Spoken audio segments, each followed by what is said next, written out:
Irmãos queridos, nós vamos abrir a palavra de Deus no Evangelho de Jesus Cristo, conforme o relato de Mateus, capítulo 16. Mateus, capítulo 16.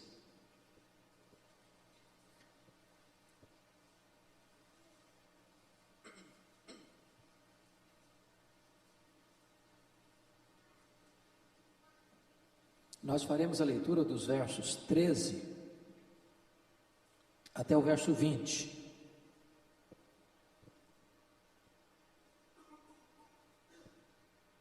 A confissão de Pedro. Mateus 16, 13 a 20. Indo Jesus para as bandas de Cesareia de Filipe, perguntou a seus discípulos: quem diz o povo ser o filho do homem? E eles responderam: uns dizem João Batista, outros Elias, e outros Jeremias, ou algum dos profetas. Mas vós, continuou ele, quem dizeis que eu sou? Respondendo Simão Pedro, disse: tu és o Cristo, o Filho do Deus vivo. Então Jesus lhe afirmou: bem-aventurado és tu, Simão Barjonas, porque não foi carne e sangue quem tu revelaram, mas meu Pai que está nos céus. Também eu te digo que tu és Pedro, e sobre esta pedra edificarei a minha igreja, e as portas do inferno não prevalecerão contra ela. Dar-te-ei as chaves do reino dos céus. O que ligares na terra terá sido ligado nos céus, e o que desligares na terra terá sido desligado nos céus. Então advertiu os discípulos de que a ninguém dissessem ser ele o Cristo. Meus irmãos, os olhos do mundo estão voltados para o Vaticano desde que o Papa Bento XVI renunciou à sua posição de comandante da Igreja Católica Romana. E nesta quarta-feira, dia 13 de março, pela primeira vez, é eleito um Papa latino-americano. E em mais de 1.300 anos, é eleito um Papa fora da Europa. Muitas pessoas têm me perguntado ou me pedido para dar uma palavra bíblica, histórica, acerca deste assunto.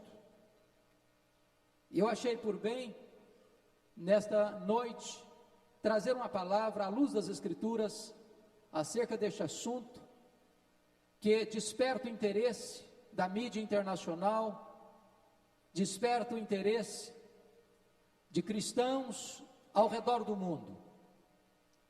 Nossa palavra não tem o qualquer interesse de ferir susceptibilidades. Nossa palavra não tem qualquer interesse de denegrir a imagem pessoal deste homem que agora chama Papa Francisco.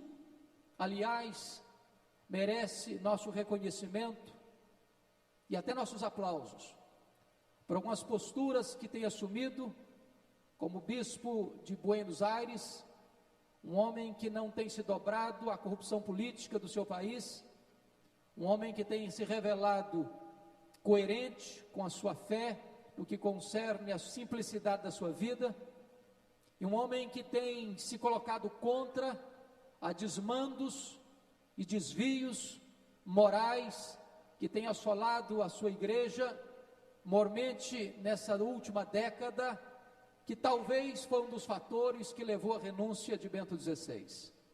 Minha palavra hoje é uma palavra de balizar este importantíssimo assunto à luz da Bíblia e à luz da história, para que nós tenhamos uma compreensão clara do que seja o pontificado romano, que seja o papado. Ouvimos fartamente pela imprensa de que agora Jorge Mário Bergoglio, conhecido hoje como Papa Francisco, assumiu a cadeira de Pedro, ou o trono de Pedro. Essa é a nossa posição à luz da Escritura, é saber se de fato Pedro foi Papa. E se a interpretação que fazem do texto de Mateus 16, 18, para ancorar a doutrina do papado, tem apoio nas Escrituras e se tem apoio na história. É óbvio que toda a estrutura romana está fundamentada sobre a interpretação do texto de Mateus 16, 18. E todos os dogmas decorrentes procedem desta ideia de que o Papa é o grande cabeça da Igreja, e desde 1870, no Concílio Vaticano, quando se afirma que o Papa, falando ex cátedra, é infalível em termos de doutrina e de ética. É sobre esse assunto, então, que eu gostaria de meditar com os meus irmãos à luz das Escrituras. E a primeira tese que eu quero levantar aqui, para juntos examinarmos à luz da Bíblia, é a afirmação de que Pedro nunca foi Papa. E o texto básico usado para provar o primado de Pedro, entendemos nós, está mal interpretado pelo romanismo. Veja você o que está escrito no verso 18, do texto lido. Também eu te digo que tu és Pedro, e sobre esta pedra edificarei a minha igreja, e as portas do inferno não prevalecerão contra ela. Há aqui três interpretações básicas ao longo da história. Primeiro, é que Pedro seja esta pedra. Segunda interpretação, é que a afirmação de Pedro, tu és o Cristo, Filho do Deus vivo, é a pedra. E a terceira interpretação é de que o próprio Cristo é a pedra.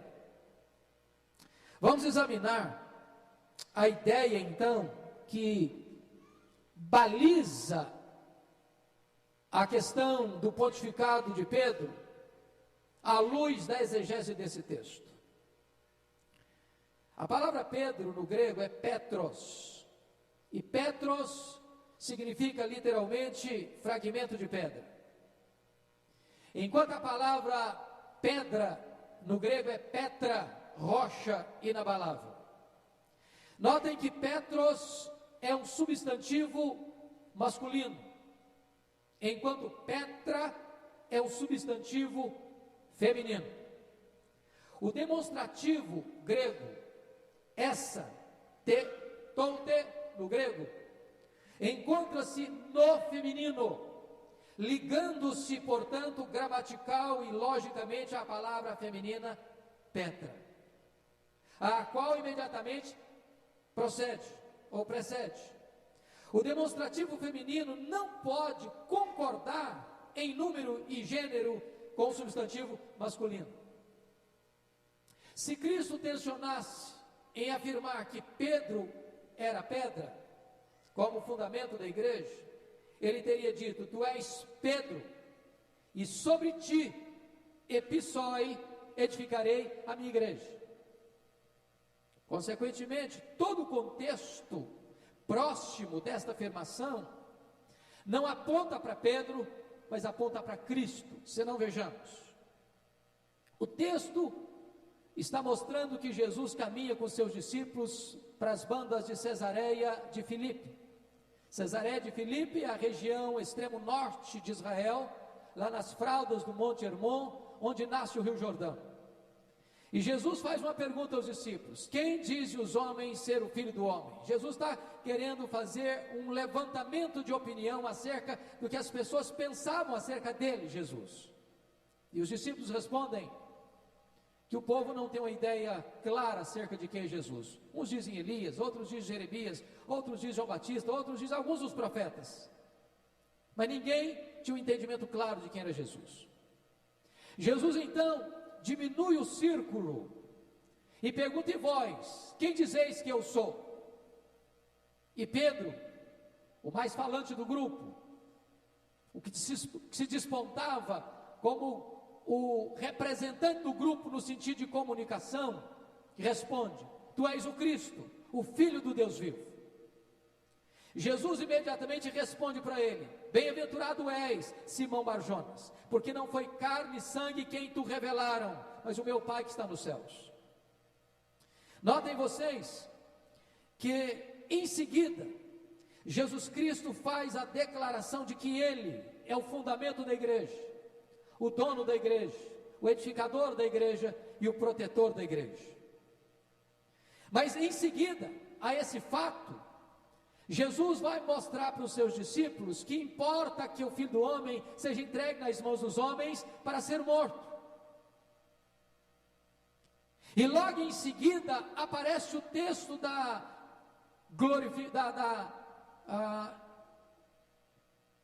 que Jesus sobe o monte da transfiguração para ser transfigurado, e mostra Jesus então em glória, uma antecipação do que será o céu, de tal forma que todo o texto está construído ao redor da pessoa de Jesus e não da pessoa de Pedro. O texto está sempre apontando para a pessoa de Jesus Cristo. Notem mais,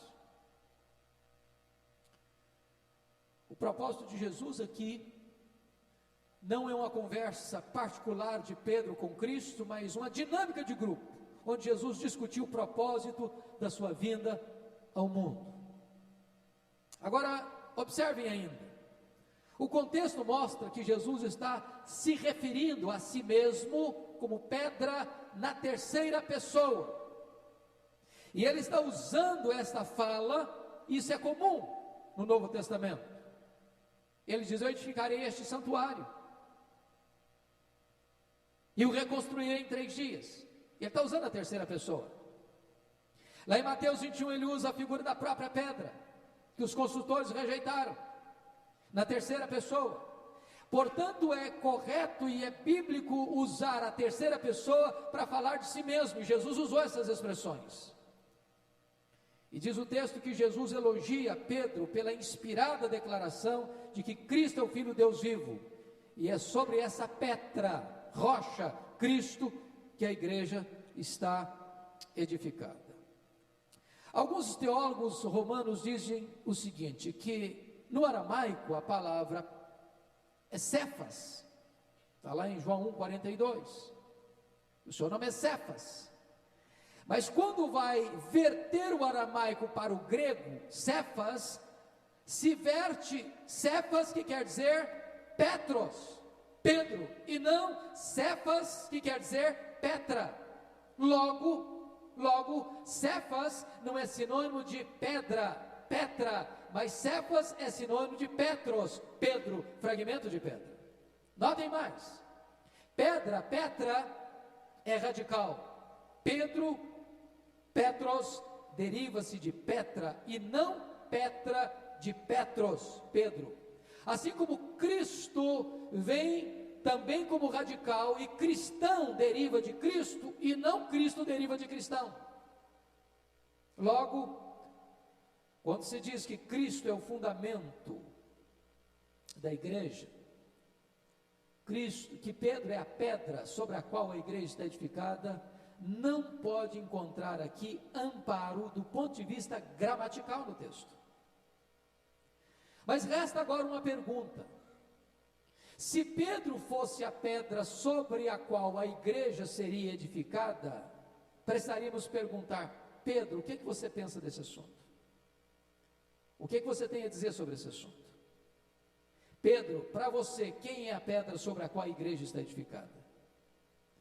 E o próprio Pedro vai dizer com muita clareza que a pedra sobre a qual a igreja está edificada não é ele, mas é o próprio Jesus. E ele diz isso em duas ocasiões, no começo do seu ministério e no final do seu ministério. No começo do seu ministério, quando ele pregava em Jerusalém, logo depois do Pentecostes, no capítulo 4, versículo 11, ele vai afirmar isso. Você confere comigo, por favor. Atos capítulo 4, versículo 11. Ele vai dizer o seguinte: este Jesus é pedra rejeitada por vós, os construtores, a qual se tornou a pedra angular, e não há salvação em nenhum outro, porque abaixo do céu não existe nenhum outro nome dado entre os homens pelo qual importa que sejamos salvos.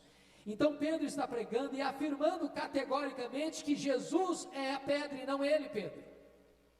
Mas Pedro vai escrever a sua primeira carta no final da sua vida, no final do seu ministério, e ele vai afirmar mais uma vez que Jesus e não ele é a pedra. Se não, vejamos, 1 de Pedro capítulo 2, confira comigo, a partir do versículo 4.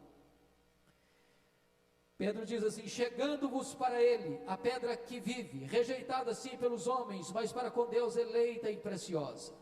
Também vós mesmos, com pedras que vivem, sois edificados casa espiritual para ser de sacerdócio santo, a fim de oferecer de sacrifícios espirituais agradáveis a Deus por intermédio de Jesus Cristo. Por isso está na Escritura: eis que põe em Sião uma pedra angular, eleita e preciosa, e quem nela crer não será de modo algum envergonhado. Notem vocês que Pedro está afirmando no começo e no final do ministério que Jesus, e não ele, é a pedra sobre a qual a igreja está edificada. E Paulo, o grande apóstolo, maior intérprete do cristianismo, o grande formulador que recebeu de Deus a revelação das grandes verdades do cristianismo, o que Paulo tem a dizer sobre isso? Paulo diz em 1 Coríntios 3,11, que ninguém pode lançar outro fundamento além daquele que já foi posto, o qual é Cristo Jesus. Ele diz em 1 Coríntios capítulo 10, versículo 4, que Cristo é a pedra. Consequentemente, nós podemos definir isso, que a interpretação de que Pedro é a pedra não tem amparo gramatical, não tem amparo exegético, não tem amparo bíblico.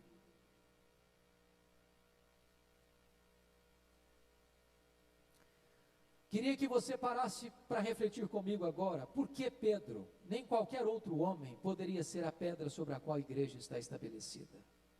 A igreja não pode ser edificada sobre um homem, seja ele quem for, por mais consagrado ou piedoso ou benemérito. Pedro particularmente não poderia ser. Eu queria hoje mostrar para você a vulnerabilidade de Pedro para ser a pedra fundamental da igreja. Primeiro, Pedro, o contraditório. Se você ler no próprio contexto de Mateus 16, quando o próprio Pedro, volte comigo para Mateus 16, quando o próprio Pedro faz aquela corretíssima declaração que recebe o elogio de Jesus, bem-aventurado, logo em seguida, versículos 22 e 23, diz o texto: e Pedro, chamando Jesus à parte, começou a reprová-lo, dizendo: tem compaixão de ti, Senhor, isso de modo algum te acontecerá. Mas Jesus, voltando-se, disse a Pedro: arreda, Satanás, tu és para mim pedra de tropeço, porque não cogitas das coisas de Deus, e sim das dos homens. Logo que Jesus afirma que ele, Jesus, é a pedra sobre a qual a igreja é edificada, fala da sua morte, e diz a Bíblia que esse Pedro, que acabara de fazer uma ousada declaração sobre Jesus, agora chama Jesus e começa a repreender a Jesus, dizendo: Senhor, larga a mão desses pensamentos soturnos e doentios, tu não podes ir para a cruz. E Jesus diz: arreda, Satanás, não cogitas das coisas de Deus, e sim das coisas dos homens. Ele era um contraditório, ele fazia uma afirmação e a negava em seguida. Ele era um contraditório. Segundo, Pedro, o desprovido de entendimento. Se você ler em Marcos capítulo 9, versículos 5 e 6, onde relata a transfiguração de Jesus, diz a Bíblia que Pedro disse para Jesus: mestre, bom estarmos aqui, vamos fazer 3 tendas, uma será a tua, outra de Moisés, outra de Elias. Diz o texto: não sabendo, porém, o que falava.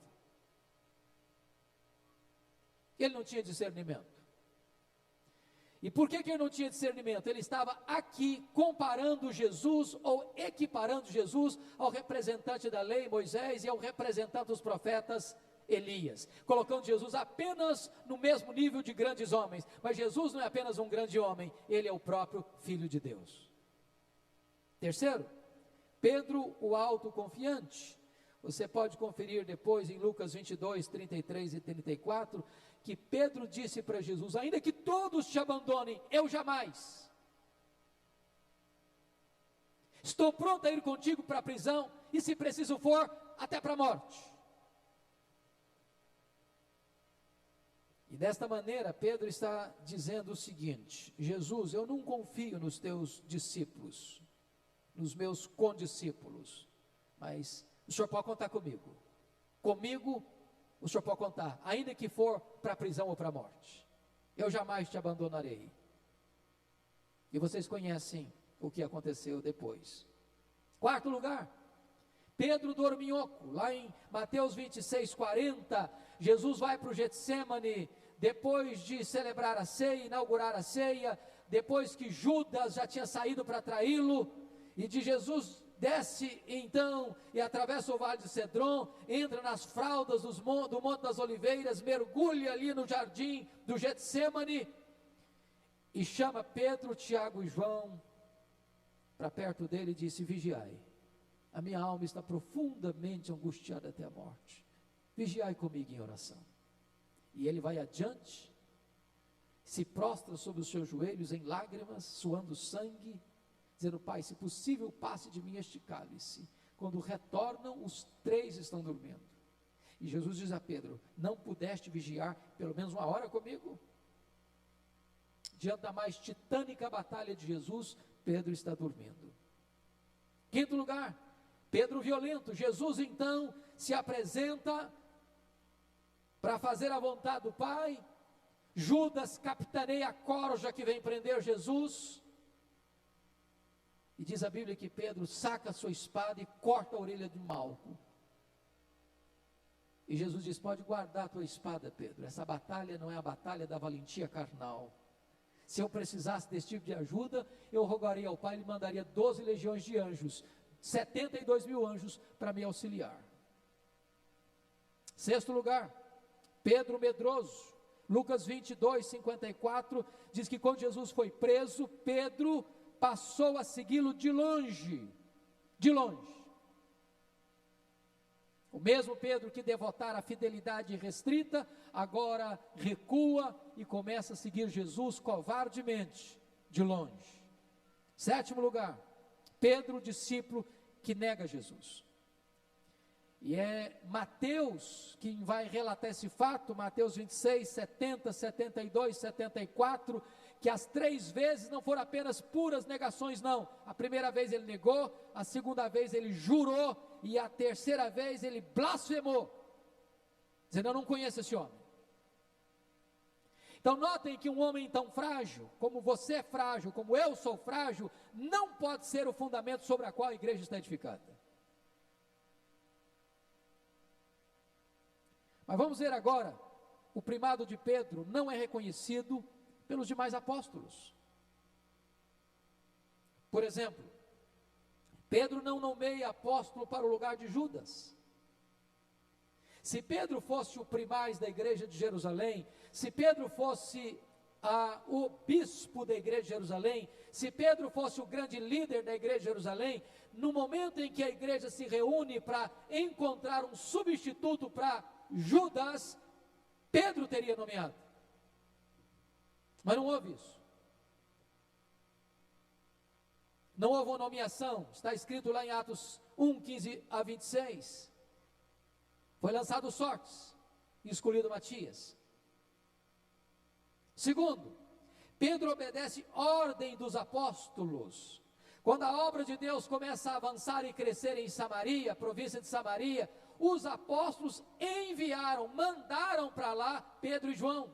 Se ele fosse o cabeça da igreja, ou o papa da igreja, ou o bispo da igreja, ou o primaz da igreja, ele não seria mandado, ele mandaria. Ele obedece ordens, ele não dá ordens. Está lá em Atos dos Apóstolos, capítulo 8, versículos 14 e 15. Terceiro, Pedro não dirige o primeiro concílio da igreja de Jerusalém. Atos 15 relata isso. Quando houve um concílio da igreja para resolver um problema doutrinário, quem lidera o concílio é Tiago, irmão de Jesus, e não Pedro. Se Pedro fosse o líder da igreja de Jerusalém, ou o primaz da igreja de Jerusalém, ele automaticamente dirigiria aquele primeiro concílio da igreja, o que não aconteceu. Quarto, Todas as vezes que os discípulos discutiram quem era o mais importante entre eles, recebeu de Cristo severa exortação. E nós poderíamos ver isso em Marcos 9:35, Mateus 20, 25 e 28, Lucas 22, 24. Aliás, o que Jesus Cristo disse: quem quiser ser o maior entre vós, seja o servo de todos. Quinto, o ministério de Pedro foi designado por Deus como dirigido principalmente aos judeus e não aos gentios. Está em Gálatas 2, 7 e 8. Em outras palavras, o ministério de Pedro tinha uma limitação de etnia e geográfica. Porque, na verdade, este ministério amplo, gentílico, para o mundo, foi confiado não a Pedro, mas foi confiado a Paulo, o apóstolo dos gentios. Isso não combina com a posição de papa ou de primaz da igreja. Sexto, Pedro não é primaz nem mesmo da igreja de Jerusalém. Prova disso?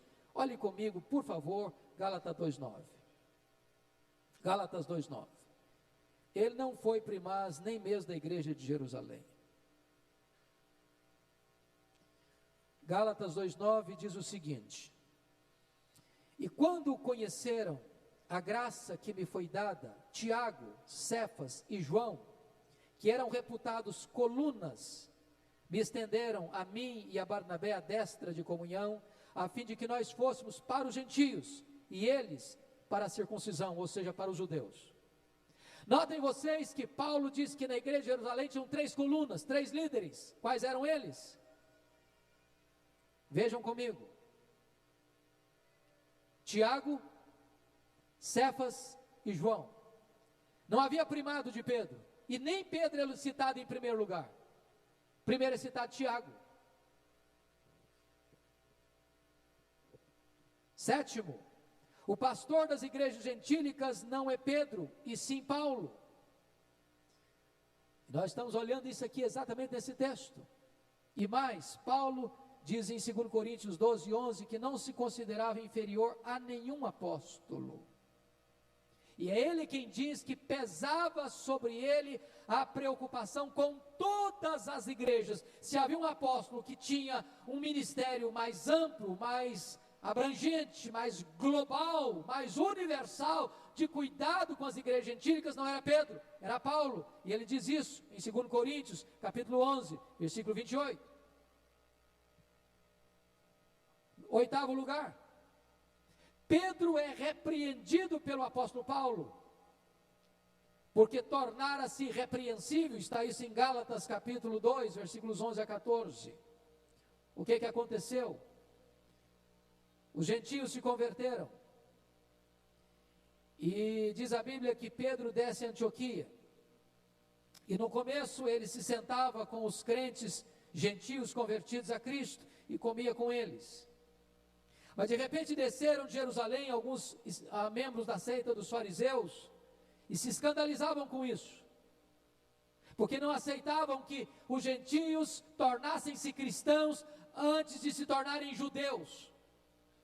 Aí diz a Bíblia que Pedro, pouco a pouco, foi se esquivando de sentar com os crentes gentios, de comer com os crentes gentios. E diz a Bíblia aí que Paulo repreendeu Pedro face a face, porque tornara-se repreensível. Seria uma petulância de Paulo, se Pedro fosse o primaz da igreja, repreendê-lo. Nono, no Novo Testamento os apóstolos se associam como iguais em autoridade. Está isso lá em 1 Coríntios 12, 28 e Efésios 2, 20. Ou seja, você nunca encontra no Novo Testamento nenhum apóstolo sendo guindado a uma posição superior aos demais. Todos os apóstolos são colocados no mesmo nível, no mesmo patamar. Quando houve, por exemplo, na igreja de Corinto, uma divisão interna da igreja, aliás, reprovável, uns diziam: eu sou de Pedro, outros eu sou de Paulo, outros eu sou de Apolo, outros eu sou de Cristo. Não havia ali qualquer distinção de Paulo para dizer, não, Pedro é o primaz, então ele tem que ser de fato merecedor deste grupo que o segue. Mas mais, Notem ainda, Pedro pessoalmente nunca reivindicou a autoridade papal. Se não, vejamos. Primeiro, Pedro nunca aceitou e não aceitou veneração de homens. Quando Cornélio se dobrou diante dele,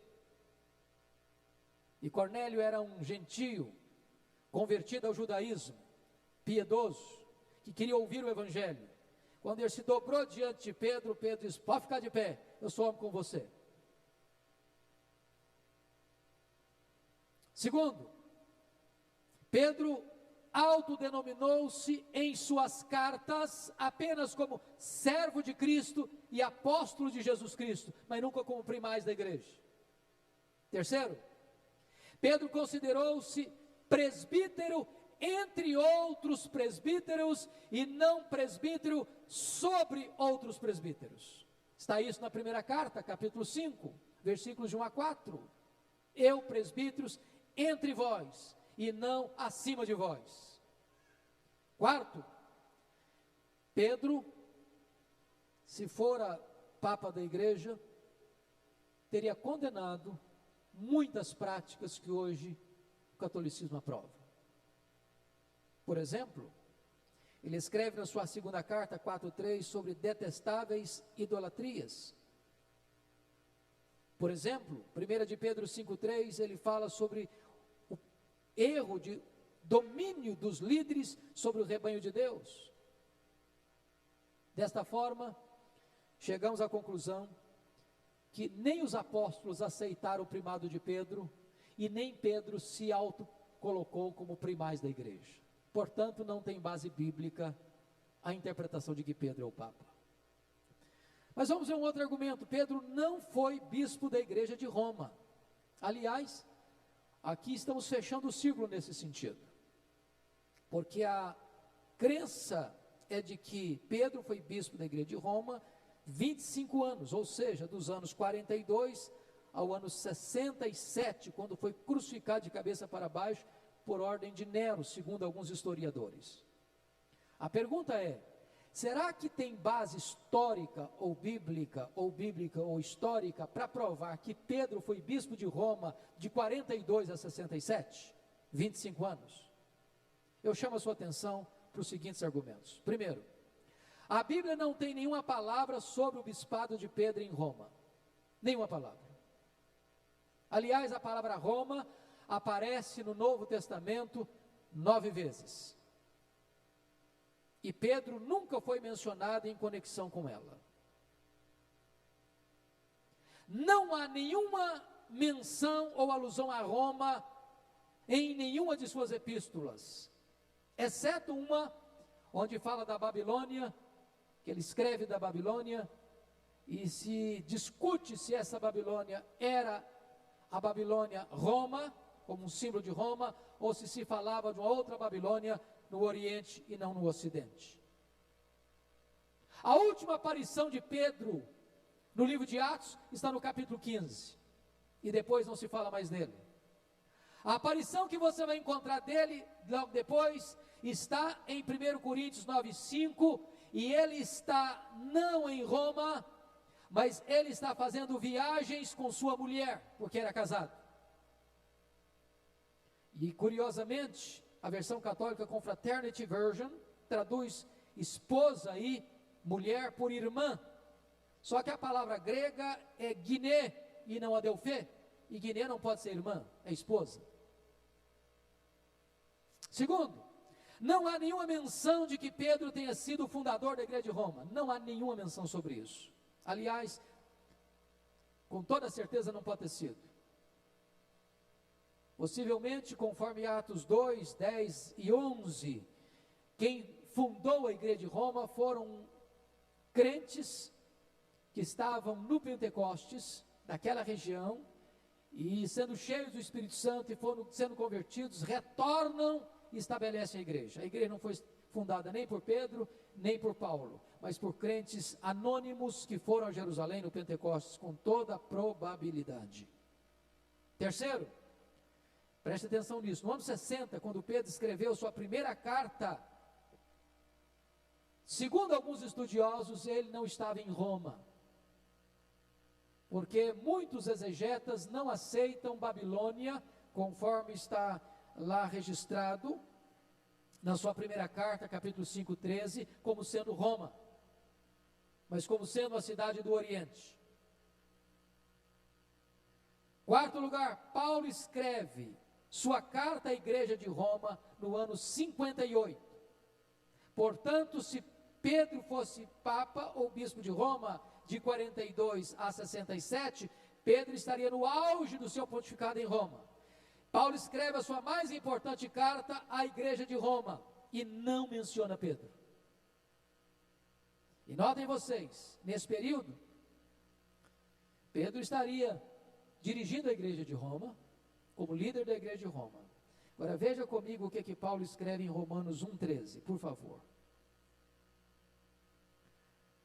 Romanos 1,13. Porque não quero, irmãos, que ignoreis que muitas vezes me propus ir ter convosco, no que tenho sido até agora impedido, para conseguir igualmente entre vós algum fruto, como também entre outros gentios. Seria muita pretensão de Paulo querer produzir ou colher alguns frutos na igreja, se o bispo da igreja era o apóstolo Pedro, o líder da igreja, ou o primaz da igreja.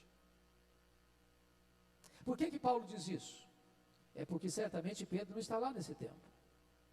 Se você perceber capítulo 16 de Romanos, existe a maior lista de saudações de todas as cartas paulinas. Para você ter uma ideia, nesta longa lista de saudações, há 26 saudações. Aos mais destacados membros da igreja de Roma, não há sequer uma menção a Pedro. Se Pedro fosse pastor da igreja de Roma, bispo da igreja de Roma, primaz da igreja de Roma, com tantas citações e não mencionar Pedro, seria uma deselegância do apóstolo Paulo.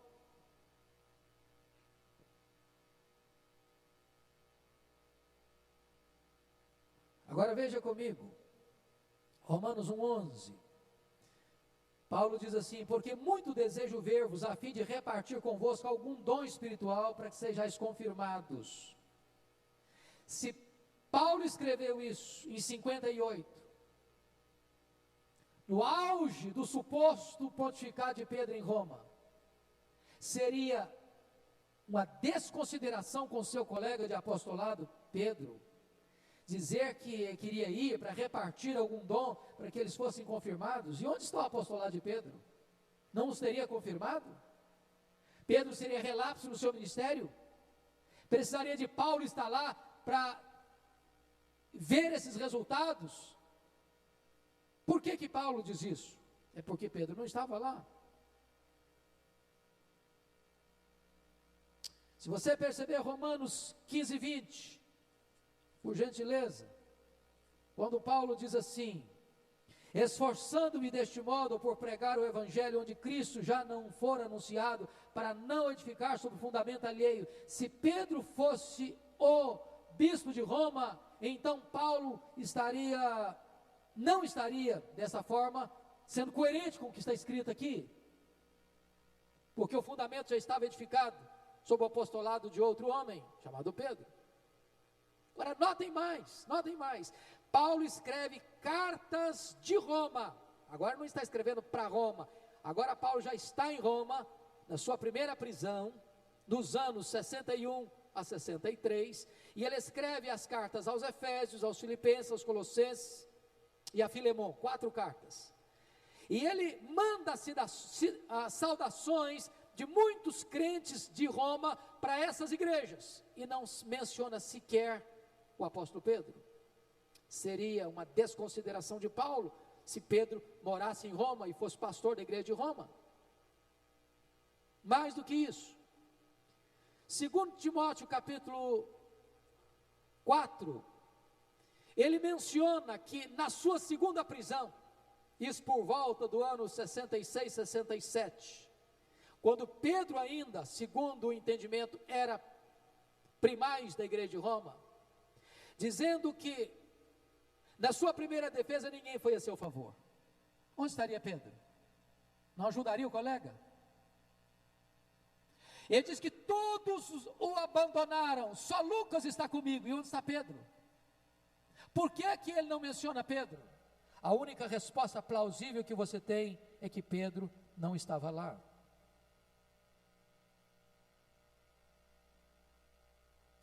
Outro argumento importante para nós entendermos: não há nenhum fato bíblico ou histórico em que Pedro transfira seu suposto posto de papa a um outro sucessor.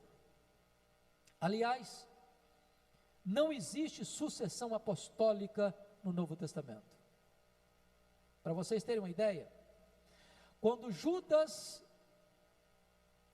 traiu Jesus, porque ele não era convertido, ele era filho do diabo, filho da perdição, os apóstolos escolheram alguém para o seu lugar. Não foi nomeação, foi escolha. Porém, quando Tiago foi morto à espada, não houve substituto para Tiago. Por quê? Por que não escolheram também um outro substituir Tiago? Porque o grupo é um grupo de 12 e não se acrescenta mais ninguém. Como é que uma igreja hoje pode ser chamada de apostólica? É quando ela nomeia ou elege um apóstolo sucessor de outro apóstolo? Não. O apostolado hoje não existe mais no sentido de novos apóstolos. A igreja hoje é apostólica quando ela segue com fidelidade a doutrina dos apóstolos.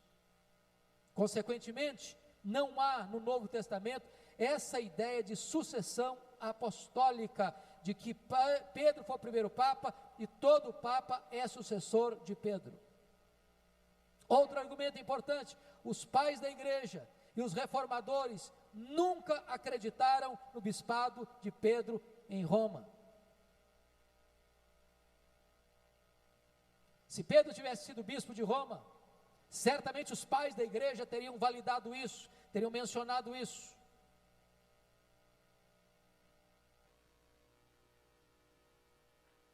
João Calvino escreveu nas Institutas o seguinte: posto que os escritores estão de acordo em que Pedro morreu em Roma, não o contraditarei. Mas que haja sido bispo de Roma, sobretudo por muito tempo, não há quem me possa fazer crer. Instituta, volume 2, página 884. Agora vamos entender uma coisa aqui, irmãos, agora teológica. Penso eu que esses são os argumentos bíblicos para provar que Pedro não foi papa. E se Pedro não foi papa, então o papa não é sucessor de Pedro. Então o papa não está sentado no trono de Pedro, porque Pedro nunca teve um trono. Mas vamos ver, eu não estou falando de uma pessoa agora, estou falando da posição, papado. Não estou falando aqui de Jorge Mário Bergoglio, estou falando da posição de um papa. O papa usurpa o lugar do Deus Pai, do Deus Filho e do Deus Espírito Santo. Por quê? Primeiro, ele usurpa o lugar do Pai, porque lá em Mateus 23, 9 diz que a ninguém na terra chameis vosso Pai. Pai no sentido de cabeça da igreja, de fonte da igreja, de origem dos cristãos.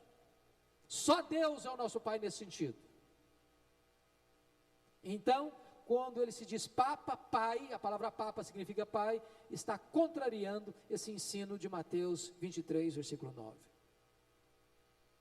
Ele usurpa o lugar do pai quando se diz infalível. Os papas sempre se sentiram infalíveis, mas esse dogma só veio à luz em 1870, no Concílio Vaticano, quando o Papa Pio IX recebe esse título de infalível. E a ideia da teologia romana é esta: quando o Papa fala ex cátedra, ou seja, na sua cátedra de Pedro, supostamente Pedro, então o que ele fala em termos de doutrina e ética é infalível. O grande problema é que os dogmas decorrentes desta infabilidade não têm amparo nas Escrituras. Boa parte delas não tem amparo nas Escrituras. E como pode ser infalível aquilo que está contra a palavra infalível, que é a palavra de Deus? Segundo, o Papa usurpa o lugar de Deus Filho. Como assim? Primeiro, quando ele se coloca como pedra fundamental sobre a qual a igreja é edificada. Cantamos hoje o hino, pedra fundamental. Já lemos aqui que a pedra não é Pedro, a pedra é Cristo. Quando o Papa se diz a pedra sobre a qual a igreja está edificada, ele está usurpando uma posição exclusiva do Senhor Jesus Cristo. Segundo, o Papa usurpa o lugar de Cristo quando se diz sumo pontífice. O que significa sumo pontífice? Essa é uma palavra latina, e sumo pontífice significa supremo construtor de pontes. Em outras palavras, supremo mediador. A ideia da teologia romana é que o Papa é o grande mediador, ou o supremo mediador entre Deus e os homens, ou o representante de Deus entre os homens. Mas isso contraria o que a Bíblia ensina. Porque em 1 Timóteo 2,5 diz que há um só Deus e um só mediador entre Deus e os homens, Jesus Cristo o homem. E Jesus Cristo diz: eu sou o caminho e a verdade e a vida, e ninguém vem ao Pai senão por mim. Portanto, quando o Papa se diz sumo pontífice, ele está usurpando uma posição exclusiva do Senhor Jesus Cristo. Terceiro, ele usurpa o lugar de Jesus Cristo quando ele se diz cabeça e chefe da igreja. Aliás, dentro da dogmática romana, o Papa é o cabeça e chefe da igreja militante, purgante e triunfante. Seria o líder e o cabeça da igreja na terra, o cabeça da igreja no purgatório e o cabeça da igreja no céu. Isso está em oposição ao que as Escrituras diz, porque o próprio Pedro vai dizer em 1 de Pedro 5,4 que Jesus é o supremo pastor. Todos nós somos copastores e Jesus é o supremo pastor.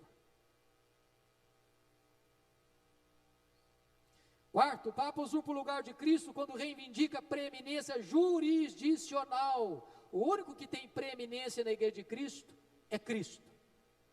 Para que ele tenha a primazia, é o que Paulo escreve em Colossenses 1,18. Portanto, a posição dele está em oposição ao que as Escrituras ensinam acerca de Jesus. Terceiro lugar, o Papa usurpa o lugar do próprio Espírito Santo. Como assim? Por exemplo, há a seguinte inscrição na menta do Papa: Vicarius Filii Dei. O que significa essa frase latina, Vicarius Filii Dei? Significa substituto do Filho de Deus. É um termo latino que significa substituto do Filho de Deus. Pergunta: quem é o substituto do Filho de Deus? E a Bíblia é clara em afirmar. Jesus Cristo disse: eu vou para o Pai e eu enviarei o outro Consolador. O Vicarius Filii Dei não é o Papa, é o Espírito Santo. Portanto, é uma usurpação do lugar do Espírito Santo na vida da igreja. Meus amados, caminhando um pouco mais, vamos olhar um pouquinho a história. E aqui está um ponto que é muito importante você ficar esclarecido. Dentro do imaginário popular, a ideia que se passa é que o catolicismo foi a igreja que Jesus estabeleceu, ou a igreja dos apóstolos, e que depois veio a reforma. E a pergunta é: será que o catolicismo, ou o presbiterianismo, ou a igreja batista, ou a igreja metodista, ou a igreja Assembleia de Deus, ou qualquer outra denominação, foi a igreja que Jesus fundou? Para ser coerente com a história, você vai entender o seguinte: que a igreja cristã que Jesus estabeleceu com seus apóstolos não tinha bandeira denominacional, não era católica, não era presbiteriana, não era batista, não era metodista, não era Assembleia de Deus. Ela não tinha bandeira denominacional, era apenas igreja cristã. Então, afirmar que o catolicismo foi a primeira igreja é um anacronismo. Como é que surgiu então essa ideia? Deixa eu brevemente refrescar a memória dos meus amados. Vocês sabem que a igreja cristã que não tinha denominação foi amargamente perseguida durante o Império Romano. até que em 311, 312, quando Constantino, supostamente convertido, para de perseguir a igreja, e mais tarde a igreja, o cristianismo é declarado religião oficial do império. A igreja até então perseguida, agora deixa de ser perseguida. A igreja até então espoliada, agora tem seus bens confiscados, devolvidos. Só que agora a porta de entrada da igreja não é mais a conversão, é a conveniência. E as pessoas vêm para a igreja trazendo as suas bagagens de paganismo. Paganismo greco-romano. A igreja vai perdendo a sua pureza doutrinária e a sua pureza espiritual. Não tardou para que nesse processo, líderes de igrejas importantes do império lutassem por primazia. Por exemplo, as 5 principais cidades: Roma no ocidente, Constantinopla no oriente, Alexandria no Egito, a 2ª maior cidade do mundo, Antioquia da Síria, a 3ª maior cidade do mundo, e Jerusalém. Chega o ano 64 da era cristã, o imperador romano Focas constitui Gregório I, então bispo de Roma, como bispo universal da igreja. Gregório não aceita o título. E disse mais: quem aceitar o título de bispo universal da igreja deve ser considerado um anticristo. Só que 3 anos depois, Bonifácio III, então bispo de Roma, aceita o título de bispo universal e começa em 607 a história do papado ou do pontificado do bispo de Roma. Mas talvez você questione: bom, mas eu conheço, já li livros de história, lista de papas desde Pedro. Como é que fica isso? Se o primeiro papa, se o primeiro bispo, primaz de Roma, que é chamado de bispo universal, começa em 607, e os que vieram de Pedro a ele, onde ficam? Como é que se constrói isso? Como é que você fecha essa conta? Acontece que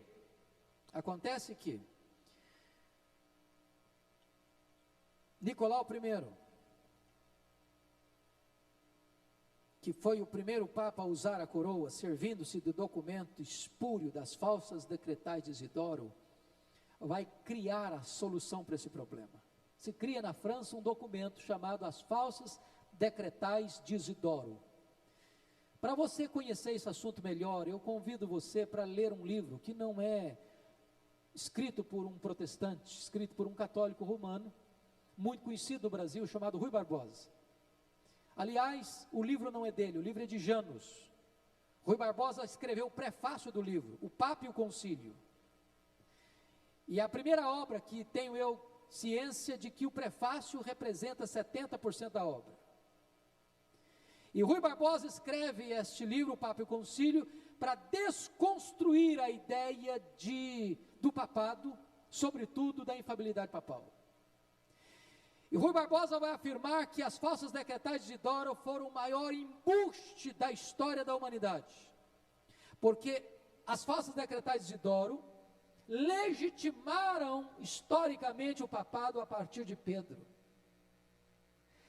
preenchendo esse lapso aí de Pedro a 607, dando de certa forma legitimidade e antiguidade ao papado romano.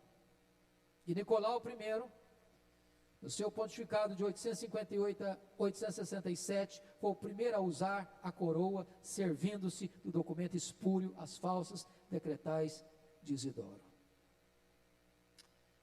No cânone luciano, reconhecendo a paridade de jurisdição de Alexandria, Antioquia e Roma, cada qual em seu próprio território, apareceu uma tradução latina com o título assim: Roma sempre teve o primado. A frase famosa de Agostinho, causa finita est, a causa está decidida, foi mudada para Roma locusta est, causa finita est. Roma falou, decidiu-se a causa. E foi assim citada no manual do Catecismo de Pio X. Então se muda as coisas para conseguir desta forma legitimar o papado a partir de Pedro. Agora vamos ver algo que para nós é importante olhar a história. Se você acompanhou os noticiários da imprensa, se você leu os jornais, se você leu o Veja, se você leu os reportagens, você está atualizado com isso. E eu não vou citar isso aqui para dizer o seguinte: não, nós protestantes somos os bons. Aliás, tem muito escândalo no meio protestante hoje de corar a cara, de deixar nossa cara rubra de vergonha. E nós nunca devemos agir, dizer, não, nós somos bons, nós somos perfeitos, nós estamos corretos, e ver o erro do outro. Nada disso. Estou fazendo aqui um levantamento histórico. E hoje nós devíamos olhar, e temos olhado, para os desvios, os erros, os escândalos, também internamente, que nós devemos repudiar e rechaçar. Mas se você parar para perceber o papado como infalível, sobretudo no período da Idade Média, houve profunda corrupção do papado, porque ele se fortaleceu economicamente e politicamente. E você vai ler na história que esse posto era altamente disputado a dinheiro. Havia muita corrupção, muita violência. E aqui eu queria que você parasse para perceber comigo que os papas, dizendo-se infalíveis em matéria de fé e moral, entraram em contradição ao instituírem a Inquisição. Inocêncio III, ou seja, a morte dos dissidentes. Quem não concordava com Roma, era queimado vivo. Eu levanto aqui, só para você ter uma pequena noção, o que o Papa da época da Reforma, Leão X, afirmou, quando disse que a queima dos dissidentes religiosos era de expressa revelação do céu. Quando você nota todos os reformadores olhando para a figura do Papa e o chamando de anticristo, quando você olha para as confissões reformadas, todas elas chamando o bispo de Roma como homem do pecado, é porque aqueles homens que lideravam no tempo deles eram homens violentíssimos, corruptos moralmente e sanguinários. Senão vejamos, em 1208, exterminaram os cristãos albigenses na França, pela Inquisição. Na Espanha foram mais de 300 mil martirizados e banidos. Carlos I, em 1500, 1550, eliminou por ordem do Papa 50 mil cristãos alemães. O Papa Pio V, nos anos 1566 a 1572, exterminou 100 mil anabatistas. O Papa Gregório XIII, em 1572, organizou com os jesuítas o extermínio dos protestantes da França. E você conhece a famigerada Noite de São Bartolomeu, 24 de agosto de 1572, quando 70 mil calvinistas franceses foram mortos, trucidados. O monarca alemão Fernando II, instigado pelos jesuítas, começou a Guerra dos 30 Anos, que tirou a vida de 15 milhões de pessoas. Os papas, sendo infalíveis, declararam heréticas as descobertas científicas de Copérnico, e Galileu Galilei foi preso em Florença por defender que a Terra gira em torno do Sol. Em 1633, Galileu, foi julgado pela Inquisição e precisou se retratar para não ser queimado vivo. Em nome da infalibilidade, muitos dogmas foram criados contrários à palavra de Deus. Por exemplo, 431, culto a Maria, como Mãe de Deus, Imaculada e Intercessora. 503, o purgatório, onde as pessoas que morrem vão para o fogo, igual do inferno, onde elas purgam seus pecados lá, até serem preparadas para entrar no céu, anulando completamente o sacrifício de Cristo na cruz. 787, foi instituído o culto às imagens, o que a Bíblia proíbe terminantemente. 913, a canonização dos santos, o que a Bíblia proíbe terminantemente, porque nenhum santo canonizado pode interceder por nós, porque o nosso único intercessor é o Senhor Jesus Cristo. E em 1184, é instituída a Inquisição. Na Idade Média, na pré-reforma, no Concílio de Trento, na pós-reforma, os jesuítas, a Companhia de Jesus, foi o braço direito da Inquisição, matando milhares e milhares e milhares de cristãos ao redor do mundo, inclusive no Brasil. Quando Jacques Lebalé foi assassinado pelo canonizado santo Anchieta, no Rio de Janeiro, no dia 9 de fevereiro de 1558. 1190, a venda das indulgências. O Papa vendia perdão de pecados, ensinava uma bula de perdão. Na medida que o dinheiro entrava nos cofres da igreja, o Papa assinava 5, 10, 20, 30 anos de perdão, até perdão para a vida toda, por toda a eternidade. O que a Bíblia diz que só Deus pode perdoar pecados. 1216, instituiu-se a confissão auricular, como se um homem pudesse perdoar pecados. O Papa, nem o padre, nem o pastor, nem o missionário, nem nenhum ser humano tem competência para perdoar pecados, só Deus pode fazê-lo. 1215 decreta a transubstanciação, quando o sacerdote levanta a hóstia, aquela hóstia deixa de ser trigo, passa a ser corpo, sangue, nervos, ossos e divindade de Jesus Cristo. Quando isso está contrário à ciência, contrário à fé e contrário às Escrituras. 1546, no Concílio de Trento, inclui-se os livros apócrifos como livros inspirados, quando a própria igreja não os aceitou durante 1500 anos, e agora são incluídos como livros inspirados. 1854, o dogma da Imaculada Conceição. 1870, o dogma da infalibilidade papal. 1950, o dogma da Assunção de Maria. Se Maria é mediadora, é corredentora, é mãe de Deus, é imaculada, então ela não pode estar na sepultura. Então ela ressuscitou e ela está no céu como rainha do céu. Eu quero caminhar para a minha conclusão,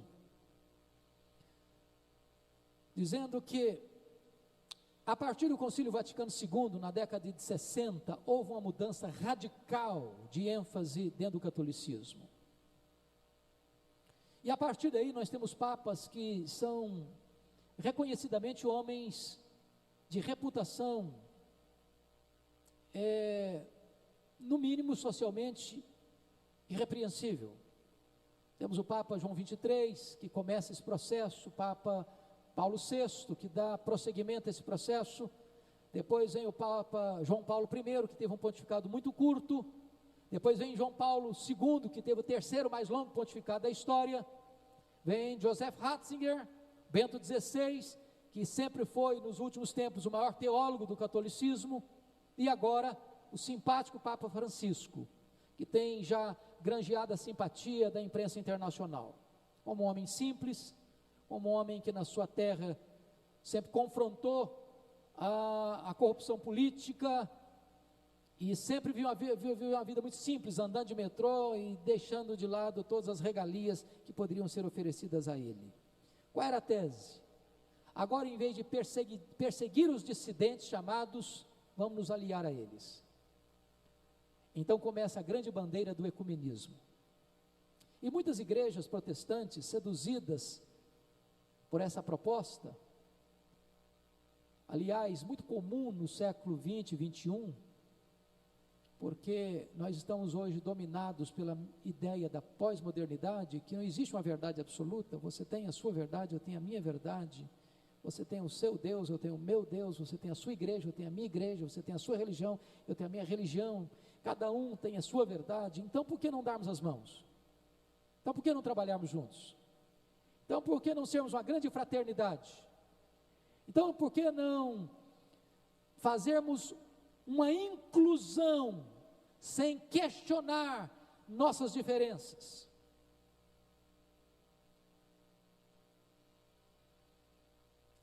É curioso,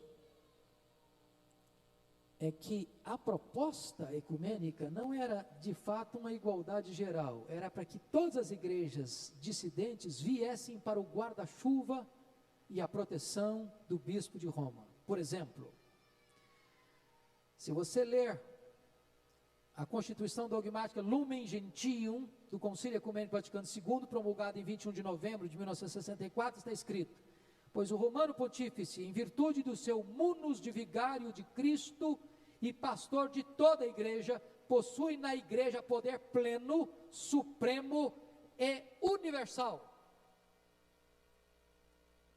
Desta forma, muitas igrejas, infelizmente, entraram nessa onda e se perderam. Porque ainda que o mundo diga que a verdade é relativa, ainda que o mundo diga que somos todos iguais e vamos dar as mãos e vamos ser uma grande fraternidade, não é isso que a Bíblia ensina. Não há unidade fora da verdade. Nós não criamos a unidade já existe, cabe a nós mantê-la, mas a unidade só passa pelo critério da verdade. Curiosamente hoje, as encíclicas e bulas papais não são mais levadas a sério, nem mesmo pelos fiéis católicos. O que se percebe hoje no mundo é uma igreja europeia vazia, tanto católica quanto protestante, vazia. A Europa é um continente hoje secularizado, absolutamente secularizado. Por esta causa é que você vai ver pela primeira vez na história um Papa latino-americano, onde estão o maior número de católicos do mundo. Se você perceber, nos países latinos, os movimentos neopentecostais estão abocanhando boa parte dos católicos romanos, e essa é uma preocupação do catolicismo. E a despeito de hoje termos papas de reconhecida reputação moral, sem qualquer proposta de violência, aliás até de diálogo interreligioso, nós precisamos parar para perceber o seguinte: a postura da igreja cristã evangélica deve ser de proclamar a verdade de Deus. O maior ato de amor a qualquer outro grupo, seja ele quem for, ou não pertencer a grupo nenhum, ou mesmo a um grupo que se diga protestante, mas não conheça Jesus como seu Salvador e Senhor, a melhor maneira de você demonstrar amor é falar com humildade, com mansidão, com respeito de Jesus Cristo, como Senhor, como Salvador, como mediador, como único caminho de volta para Deus. É bem verdade que o mundo hoje não suporta mais apologética, não suporta.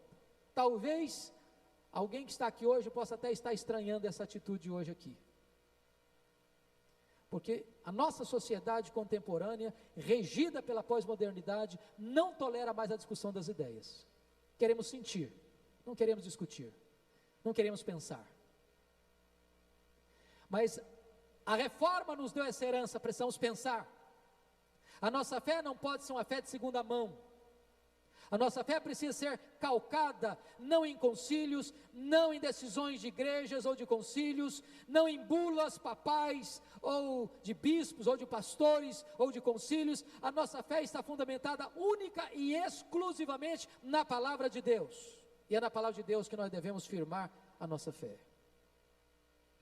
Portanto, nós entendemos que o ecumenismo não é uma proposta saudável.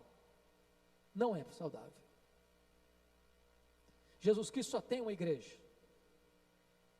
Jesus Cristo só tem uma noiva.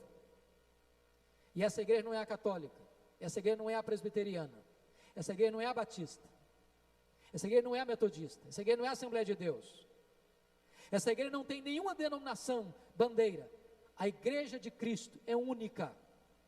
É formada de todos aqueles que foram lavados no sangue do Cordeiro. Daqueles que creram no Senhor Jesus e têm o seu nome escrito no livro da vida. Todos aqueles que confessam Jesus Cristo como cabeça da igreja, como Senhor da igreja, como Salvador da igreja, como mediador entre Deus e os homens, esses fazem parte da única igreja verdadeira, a igreja que vai morar com Jesus no céu por toda a eternidade. Eu quero terminar dizendo que mesmo na apologética cristã nós temos que tomar muito cuidado, porque a apologética não é um fim em si mesmo. Se nós não fizermos isso com amor, com respeito, com dignidade, nós estaremos ferindo as pessoas em vez de ajudando as pessoas. A igreja de Éfeso foi corrigida por Jesus, porque não obstante ser zelosa da verdade, tinha abandonado o primeiro amor.